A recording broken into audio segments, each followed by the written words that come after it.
In the third part of our series, Shandong, From Ancient Culture to the Future, TVB News visited two UNESCO heritage sites. They include Mount Tai, one of China's most culturally significant mountains, and the family mansion of Confucius, China's most famous philosopher. Jackie Lin also spoke with a descendant of Confucius there.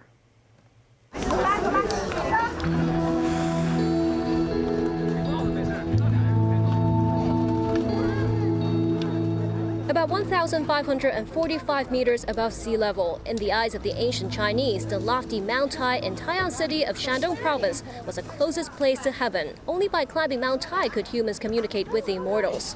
Mount Tai has been seen as the greatest among the 5 great mountains of China.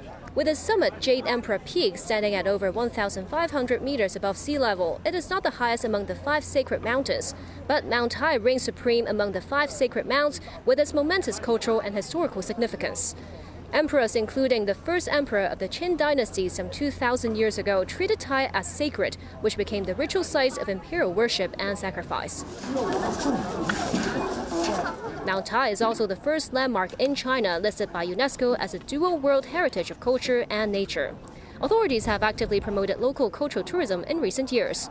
In the first half of 2024, the cultural tourism industry in Tai'an rose by 16.5 billion yuan, accounting for nearly 10% of the city's GDP.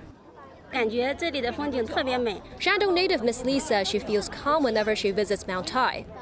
When I look at how high the mountain was, and as I look up the number of steps, I thought, oh, can I achieve it? And when I actually achieved it, it's such a great feeling.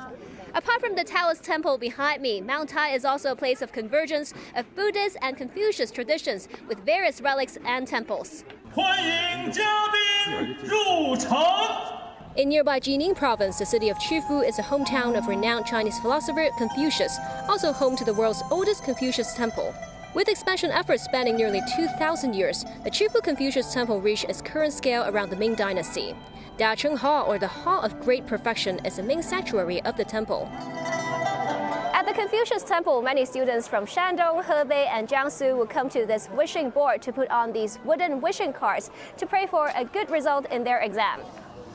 Adjacent to the Confucius Temple is the Kong family mansion, where the mainline descendants of Confucius resided. The temple, alongside the Confucius Cemetery and the Kong family mansion in Qufu, is listed as a UNESCO World Heritage Site. Kong Xiangsheng, the 75th generation descendant of Confucius, said that Confucian philosophy could offer some wisdom to modern society, which has been roiled by conflicts and wars in recent years. He said with the ongoing chaos and wars, Confucianism, which stresses the importance of seeking harmony amid differences, can lend insight to different cultures and countries. Jackie Lin, TVB News, Shandong.